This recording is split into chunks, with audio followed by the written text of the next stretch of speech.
Book 2, 57 BC.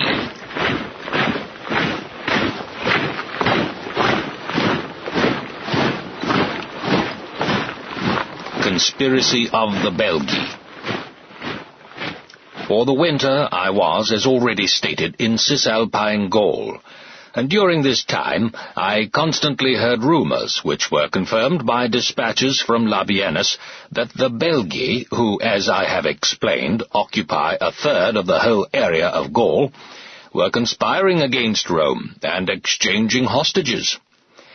It appeared that the reasons for the conspiracy were, first, they were afraid that our army would invade their country once the Celtic part of Gaul was subdued.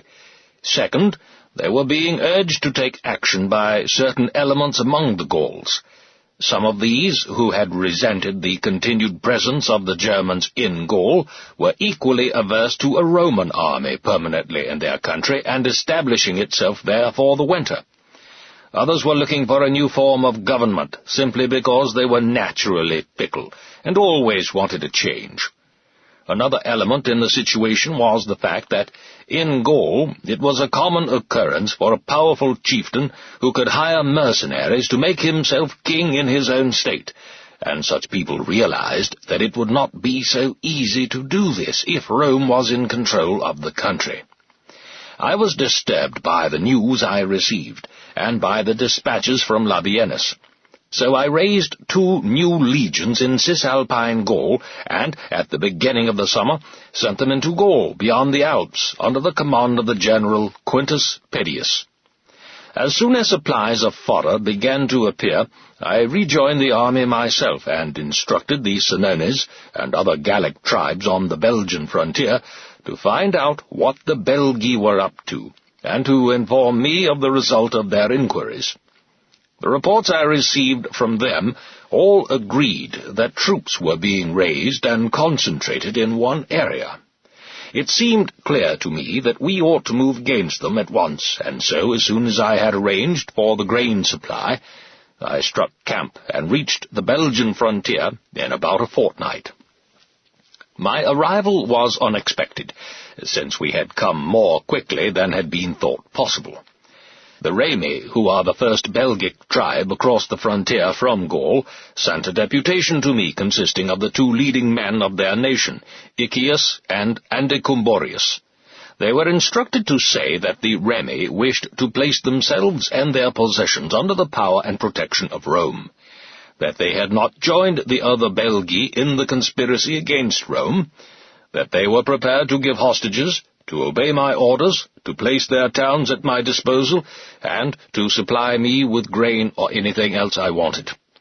They informed me that all the rest of the Belgi were under arms and had been joined by the German tribes on this side of the Rhine, and that there was such general enthusiasm among all these tribes that the Remi themselves had not been able to dissuade the Suiciones from joining the conspiracy, although these Suiciones were close kinsmen of theirs, observing the same laws and customs and sharing the same government and central authority. I inquired what states were under arms, how large their numbers, and how strong in a military sense. I received the following information in reply. Most of the Belgi were of German origin. They had crossed the Rhine a long time ago, and because of the fertility of the soil, had settled in the areas which they now occupied, after having driven out the original Gallic inhabitants. When in the last generation the whole of Gaul was overrun by the Cimbri and Teutons, the Belgi were the only people who had succeeded in keeping them out of their country. And because of this known and remembered achievement of theirs, they had a particular pride and confidence in their military importance. As to their numbers, the Remi claimed to have exact information.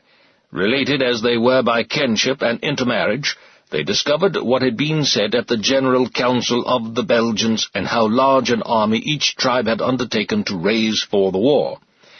The most powerful of these tribes, in courage, population, and general prestige, were the Bellovaci. They could put 100,000 men into the field, and out of this number had promised 60,000 picked troops, claiming at the same time the right to be in supreme command of operations. Then there were the Suiciones, who lived next to the Remi in a country that was not only large, but extremely fertile. Within living memory they had had a king, Adiwatuki by name, who had been the most powerful ruler in the whole of Gaul, with authority over wide areas in these parts, and even over some of Britain. Their present king was called Galba, and it was he who, because of his reputation for integrity and good sense, had been appointed by general consent to the supreme command. He had 12 towns and had promised to bring an army of 50,000 men. The same number had been promised by the Nervi, who lived in the most remote parts of the country, and were considered by the Belgi themselves to be the finest warriors of all. 15,000 men had been promised by the Atrebatis, 10,000 by the Ambiani, 25,000 by the Morini, 7,000 by the Menapi, 10,000 by the Caleti, 10,000 by the Veliocasis and Veromandui, 19,000 by the Adiwatuki. In addition, it was thought that the so-called German tribes, the Condrusi, the Iburones, the Chiorosi, and the Paimani, had promised to supply 40,000 men. I spoke politely and in an encouraging way to the Remi, and then gave orders that the whole of their council was to meet at my headquarters, and that the children of their leading men should be brought to me as hostages. All my instructions were carried out punctually and efficiently. I then made a strong personal appeal to Adiwatuki, the Aeduan, pointing out to him how very important it was for the interests of Rome, and indeed for the safety of us both, to make the enemy disperse their forces so that we should not have to fight such an enormous army all at once. We could achieve our aim, I told him, if the Aedui would invade the country of the Bellovaci and start devastating their land, and I sent Adiwatuki back to his own people with these instructions. I heard next that the whole army of the Belgi had been joined and was marching against me. When my patrols, and also the Remi, informed me that the enemy were not far away, I quickly crossed the river Ain, which is almost on the frontier of the Remi, and fortified a camp on the other side. In this way I had one side of the camp protected by the banks of the river, which also protected my rear from enemy attack, and made it possible for supplies to be brought up safely from the Remi and the other states. There was a bridge over the river, and I posted a guard on it, leaving on the other bank a senior officer, Quintus Titurius Sabinus, with 6 cohorts. Sabinus was ordered to build a camp there with a rampart 12 feet high, and a ditch 18 feet broad. 8 miles from this camp was a town of the Remi called Bibrax. The advancing army of the Belgi made a vigorous attempt to storm this place. In fact, on that day the defenders had the greatest difficulty in holding out. Both the Gauls and the Belgi used the same methods in attacking a fortified place. The whole circuit of the defences is surrounded by a mass of men. Stones are hurled from every direction until the defenders are driven from the walls, and then the attackers lock their shields over their heads, forming a tortoise, move up to the gates and try to undermine the wall. It was a method which could be employed easily on this occasion. The attacking army was so enormous, and the stones and missiles rained down in such numbers, that it was quite impossible to stand one's ground on the wall. The attack had to be broken off at nightfall, and then Iccius, a particularly distinguished and influential nobleman of the Remi, who was in charge of the defence, and had been one of the envoys who had come to me to ask for peace, sent me a message to say that, unless he received help, he could hold out no longer. About midnight I sent out detachments of Numidian and Cretan archers and Balearic slingers to relieve the defenders of Bibrax. They were guided on their way by the messengers who had come from Iccius. The reinforcements not only gave the Remi fresh courage for defence, but emboldened them to fight back aggressively. The result was that the enemy gave up hope of capturing the place. They halted near the town for a short while, laid waste the lands of the Remi, set fire to all the villages and isolated buildings within reach, and then marched on in full force toward our camp. They made their own camp less than 2 miles away from us. As could be seen from the smoke and flame of their watchfires, it extended over more than 8 miles. Bearing in mind the huge numbers of the enemy and their great reputation as soldiers, I decided to avoid battle for the time being, though every day cavalry engagements took place in which I was able to test the enemy's fighting qualities and also to see how our troops stood up to them. It soon became clear that we were just as good as they. The ground in front of our camp was perfectly adapted for drawing up an army in line of battle. The hill on which the camp was situated rose slightly above the level ground, and was just about wide enough to give room for an army in battle formation. At each end there was a steep descent, and in front it sloped down gently into the plain. Now, at each end of the hill I had a trench dug about 600 yards long, and at right angles to the front. At the ends of the trenches I placed redoubts and artillery to prevent the enemy from using their great superiority in numbers to sweep round our flanks when battle was joined. When this was done, I left behind, in camp, the 2 legions that had recently been recruited, to be used as reserves, if necessary, and drew up the other 6 legions in front of the camp in line of battle. The enemy also had marched out from their camp, and formed up in battle order. Between the 2 armies there was a small marsh. The enemy waited in the hope that we would be the first to cross it, and we on our side stood ready to charge down on them and catch them at a disadvantage if they took the risk first. Meanwhile, a cavalry action was fought in the space between the 2 lines of infantry. In the cavalry fighting we had rather the better of things, and when it became clear that neither army was going to take the initiative in crossing the marsh, I withdrew our troops to camp. The enemy immediately left their lines and hurried toward the river Ain, which, as I have already mentioned, was behind our camp. They discovered fords and attempted to get part of their army across, their plan being to capture, if possible, the fort commanded by Sabinus, and to destroy the bridge, or if this proved impossible, to lay waste the country of the Remi, which was of great importance to us as a base for the campaign, and to cut us off from our supplies. I was informed of this situation by Sabinus. Taking with me all the cavalry, the light-armed Numidians, slingers, and archers, I crossed the bridge and marched against the enemy.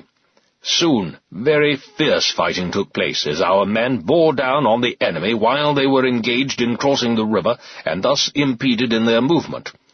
Great numbers of the enemy were killed there, and others who, showing the most remarkable courage, attempted to get across on the bodies of the dead, were driven off by the sheer weight of our missiles. Our cavalry surrounded and wiped out those who had succeeded in crossing the river at the beginning of the action. The enemy now had to admit failure, both as regards their plan of capturing Bibruks and their hopes of crossing the Ain. They saw, too, that we were not coming down to fight a battle on unfavourable ground. Moreover, their own supplies of grain were beginning to run short. At a council of war, they decided the best thing to do was for everyone to return home, and then to come together again in force for the defence of whatever part of their country was first invaded by the Romans. In this way, instead of fighting outside their frontiers, they would be fighting on their own ground, and have food supplies to fall back upon. An additional reason for this decision was the news that Diviciacus and an Aeduan army were approaching the country of the Bellovaci. This meant that the Bellovaci could not be induced to stay any longer without going to the help of their own people. Having reached this decision, they left their camp about an hour before midnight. There was much shouting and confusion, no regular marching order, and no discipline, as each individual tried to push his way forward in his hurry to get home. It was, therefore, more a headlong flight than an orderly breaking of camp. I was immediately informed by my scouts of what was happening, but since I did not yet know their reasons for departure, I was afraid of an ambush, and kept both the infantry and cavalry in camp. At dawn, when the information received was confirmed by our patrols, I sent out the whole force of cavalry with orders to delay the enemy rear guard. This force was commanded by Quintus Pedius and Lucius Runculius Cotta. Titus Labienus was ordered to follow in support with 3 legions. The cavalry attacked the rear guard and kept up the pursuit for many miles, killing vast numbers as they fled.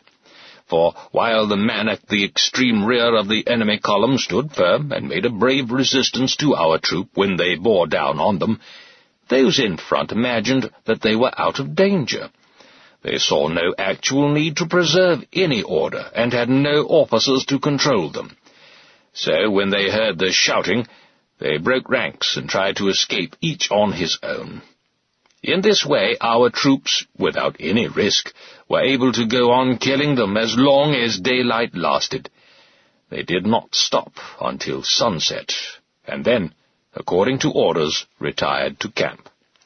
Next day, before the enemy could recover from this panic-stricken rout, I led our army into the country of the Suiciones, who are neighbours of the Remi.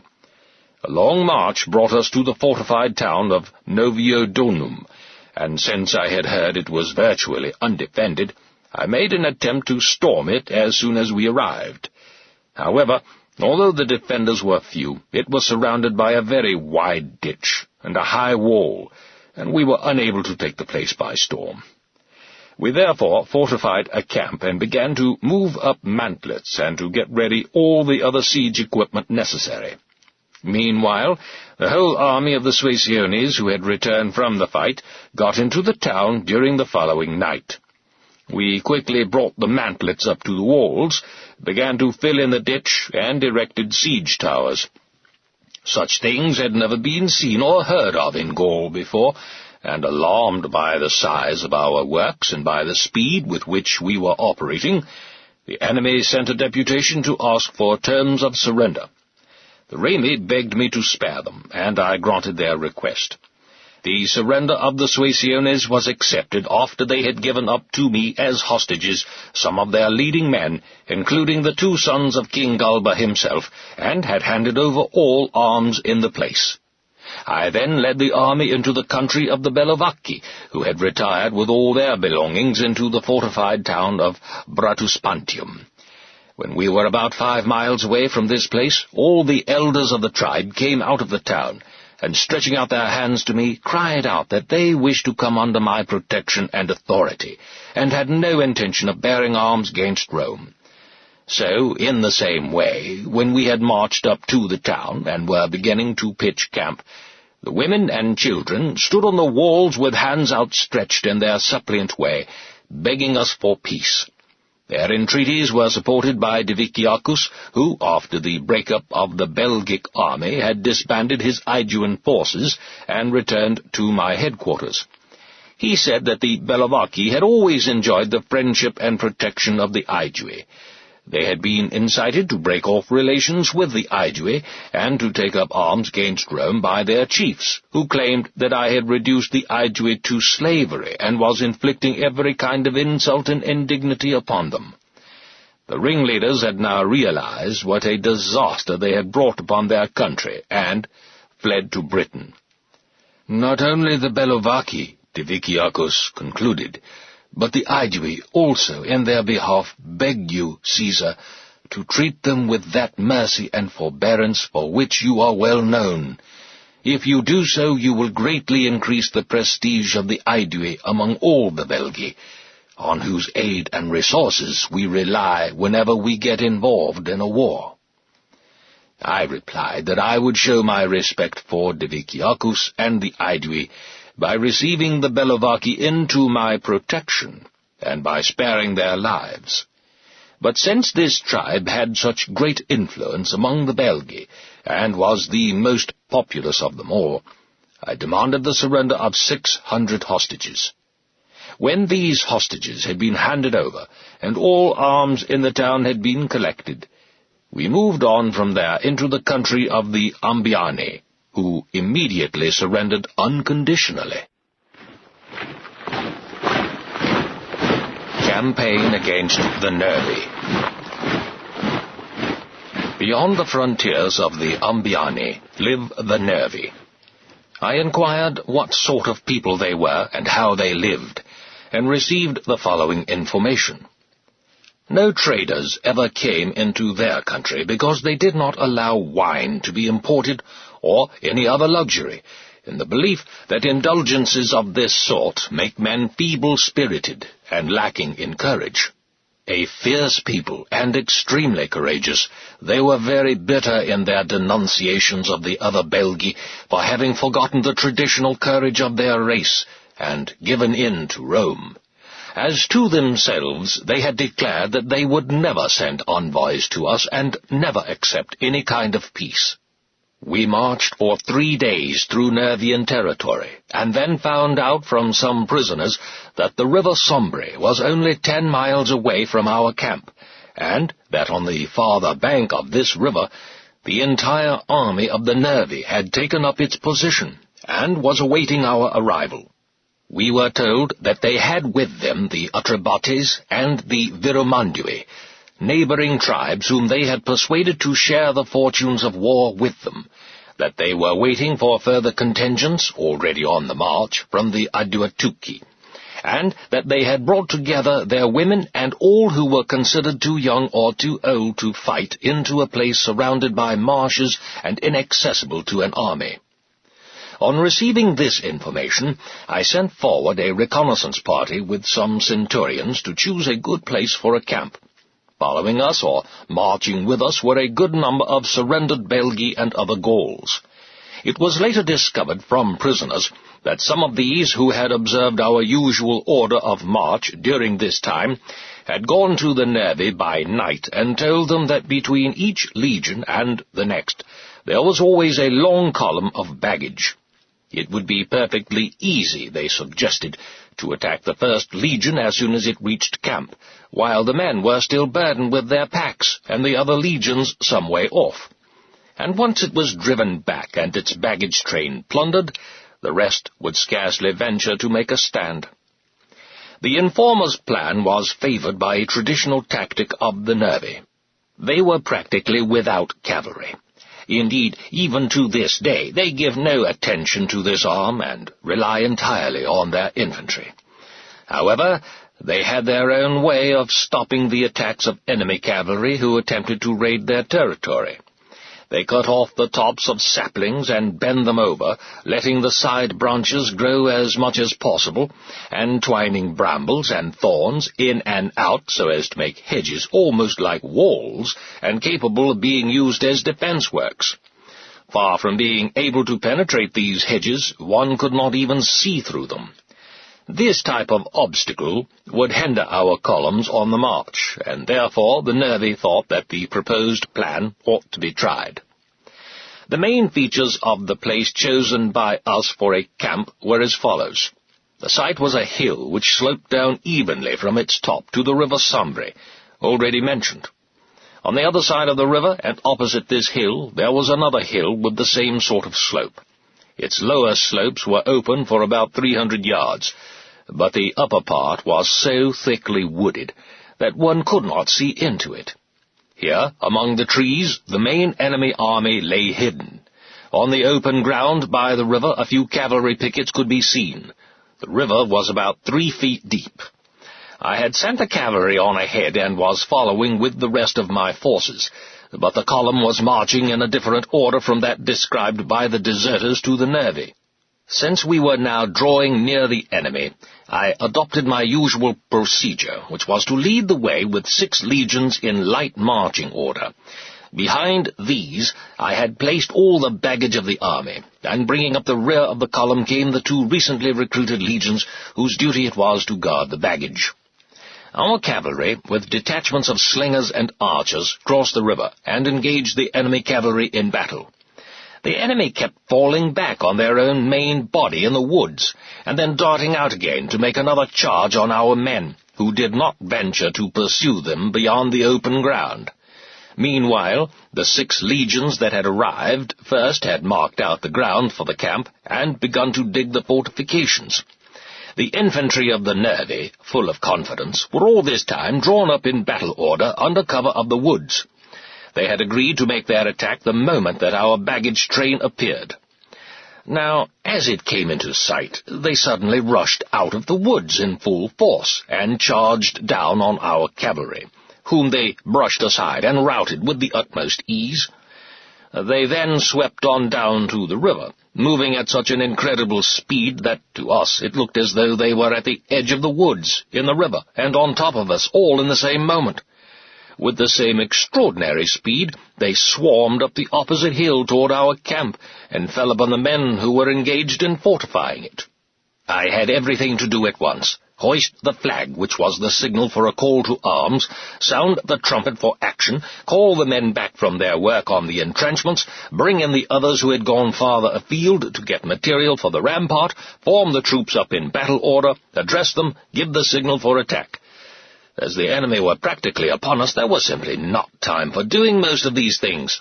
But in this very awkward situation, we were helped by two factors. First, the training and experience of the troops themselves, who, from their knowledge of previous battles, were able to dispense with orders and judge on their own what should be done.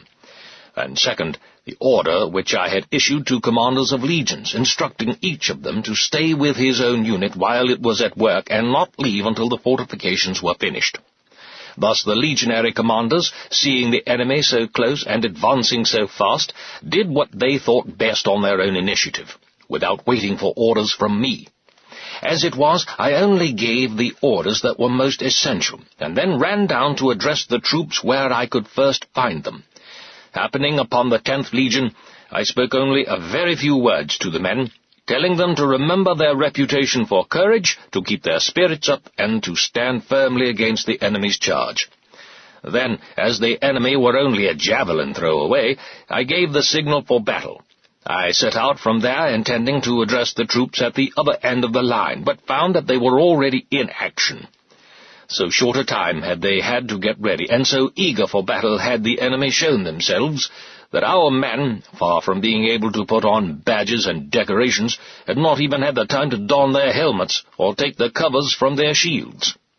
As they came up from their work on the entrenchments, each man fell in at the point where he happened to reach the line, and under the first standards that he saw, so as not to waste time in looking for his own unit. The position of our line was determined by the nature of the ground, the slope of the hill, and the needs of the moment, rather than by military theory.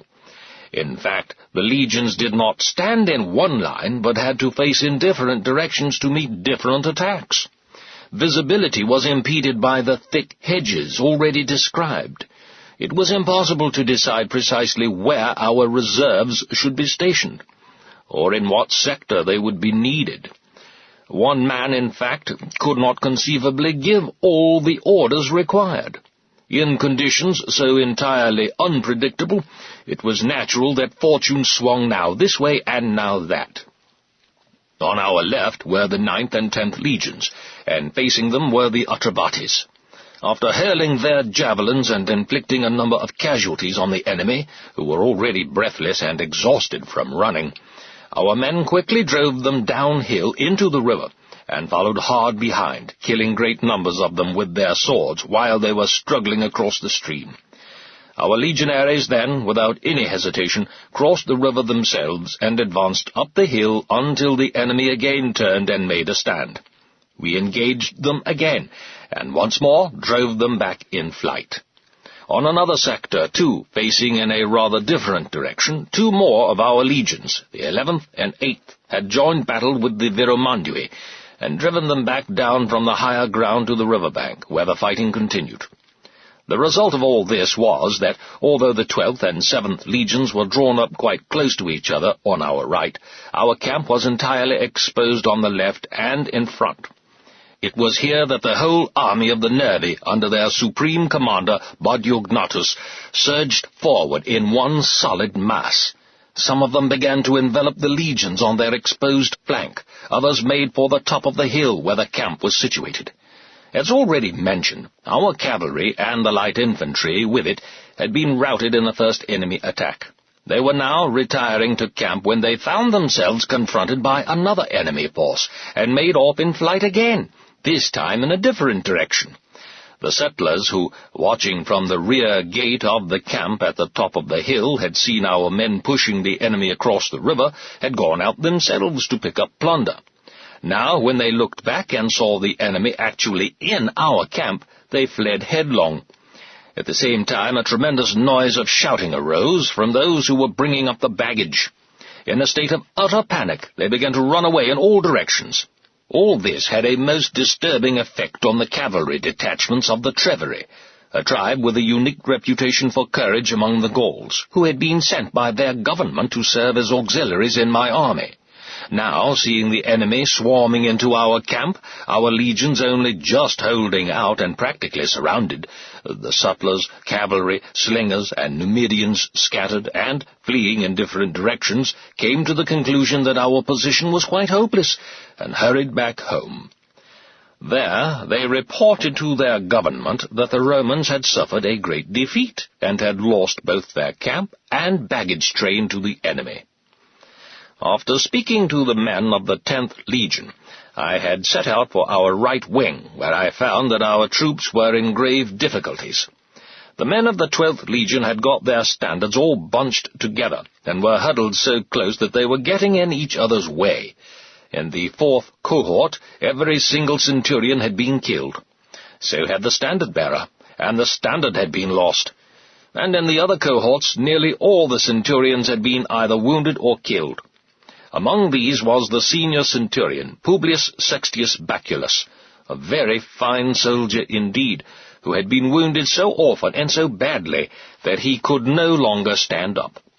The men were clearly losing heart, and there were some in the rear rank who had given up all idea of fighting and thought only of getting out of range. Meanwhile, the enemy in front kept on pouring up the hill, and were at the same time pressing us hard on both flanks. It was, as I could see, an extremely critical state of affairs, and I had no reserves available. Having no shield with me, I snatched one out of the hands of a soldier in the rear rank, and went forward to the front line. Here I called out to all the centurions by name, and shouted encouragement to the rest, ordering them to advance and to open out their ranks, so that they would have space to use their swords properly. My arrival put heart into the men, and gave them fresh confidence. Each of them, under the eyes of the commander-in-chief, wanted to do his best at whatever risk to himself, and so we managed to slow down the enemy's attack somewhat. Seeing that the 7th Legion, which stood close to the 12th, was also in difficulty, I ordered the commanding officers to close the gap between the two units, and then wheel around so as to form a square. In this way we should be able to resist the enemy from whatever direction they attacked. This maneuver was carried out with the result that our men were now able to give each other support and no longer were in fear of an attack from the rear.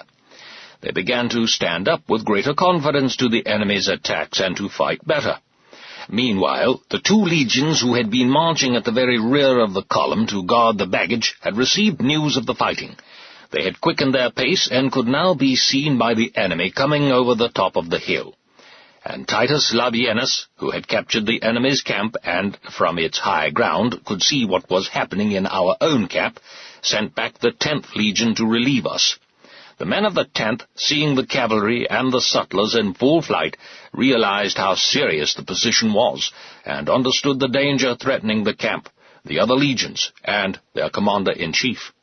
They therefore came up to join us as fast as they possibly could. Their arrival changed everything. Even the wounded who had fallen to the ground struggled to their feet and began to fight again, supporting themselves on their shields. Then the sutlers, seeing the enemy's loss of nerve, ran to meet them face to face, though the enemy were armed, and they were not. The cavalry, too, were anxious now to show a daring that would wipe out the disgrace of their flight, and fought wherever they could, trying to outdo the soldiers of the legions. The enemy's position was now entirely hopeless, yet they showed quite extraordinary courage. When their front ranks had fallen, those behind stepped forward onto the bodies of the dead and fought from on top of them. When these men also were cut down, and the corpses piled up in heaps, the survivors still stood, as it were, upon a mound. hurling their weapons down at us, or catching our javelins and throwing them back again. Indeed, one must say that these were people of absolutely outstanding courage. Their daring had carried them across a very broad river, up the steep banks on the other side, and then forward against a strong defensive position. Certainly their spirit must have been great to make light of such difficulties as these. So ended this battle, by which the name and the nation of the Nervi were virtually wiped out.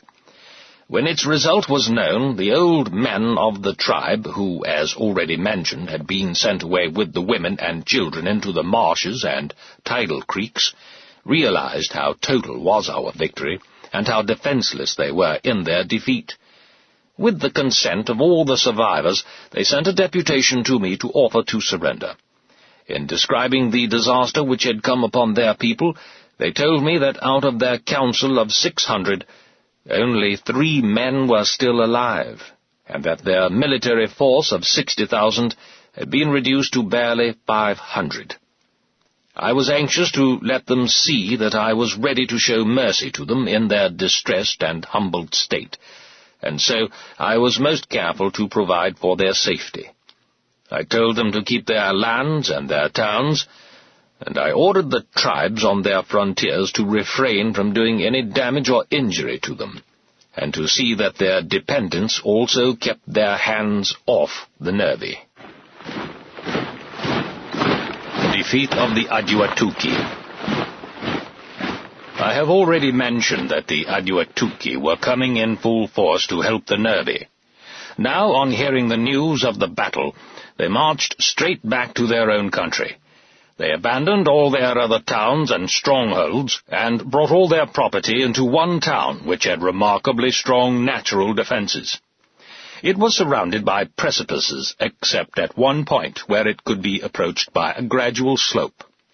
This approach was only 200 feet wide, and they had fortified it with a double wall of very great height, on top of which they were now collecting heavy stones and great beams, sharpened to a point. These Adiwatuki were descendants of the Cimbri and Teutons.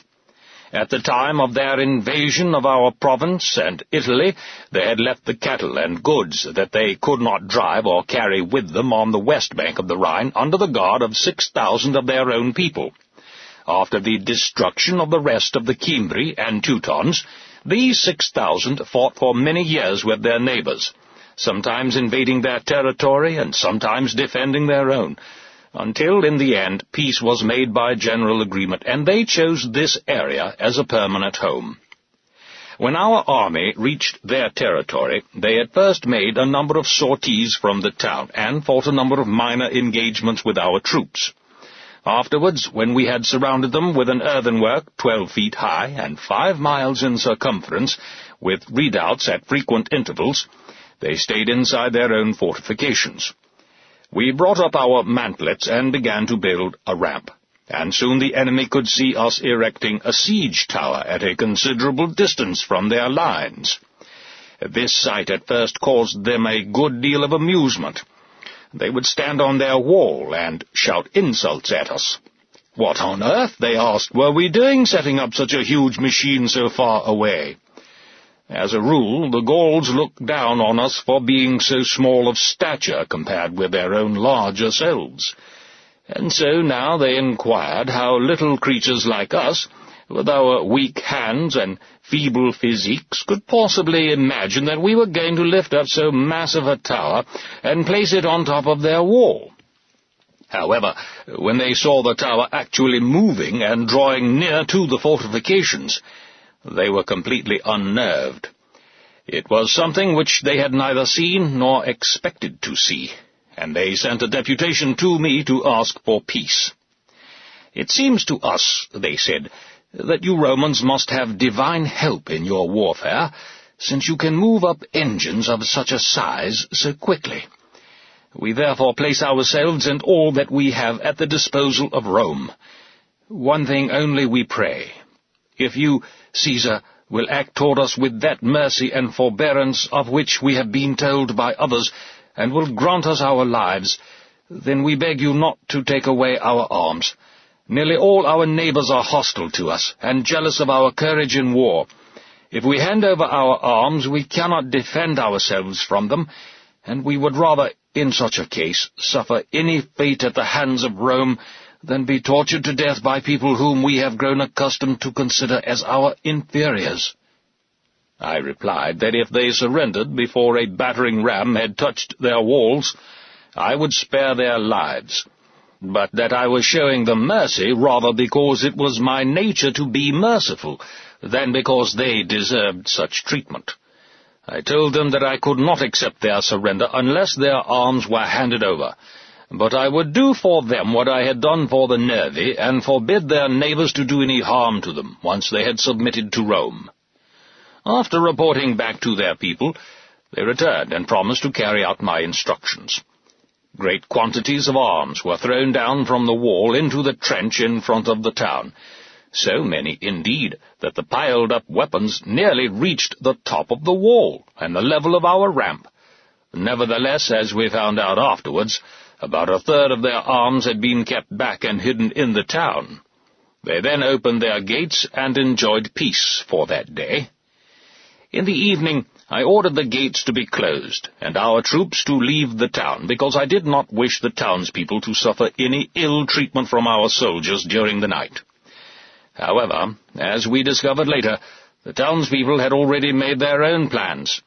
They assumed that after the surrender, our men would withdraw from their advanced positions, or at any rate, would keep a slacker watch than usual. Some of them were equipped with the arms which they had kept hidden. Others made themselves shields out of bark or plated osiers, which they hastily, as everything had to be done in a hurry, covered with skins.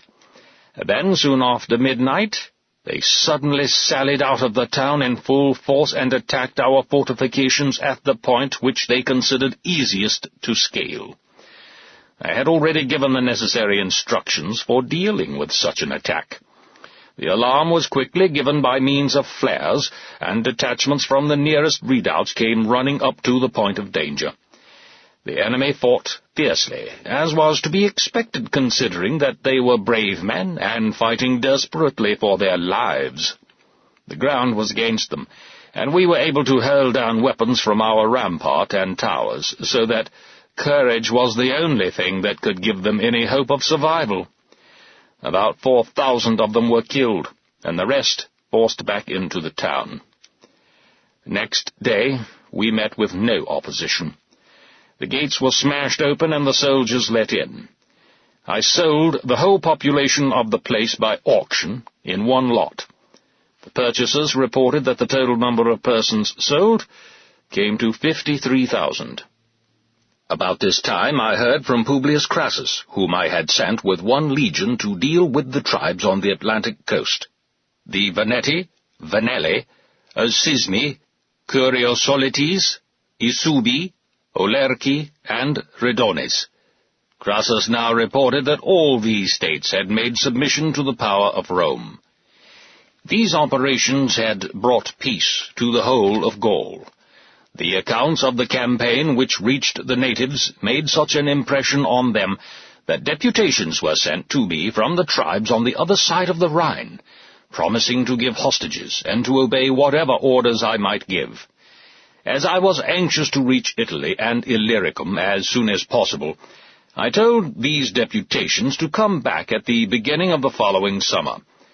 The legions were withdrawn to winter quarters among the Carnutes, the Andes, the Turones, and other states near the scenes of our recent operations. I then set out for Italy myself. When my dispatches were received in Rome, a 15-day public thanksgiving was decreed. This honor had never previously been given to anyone.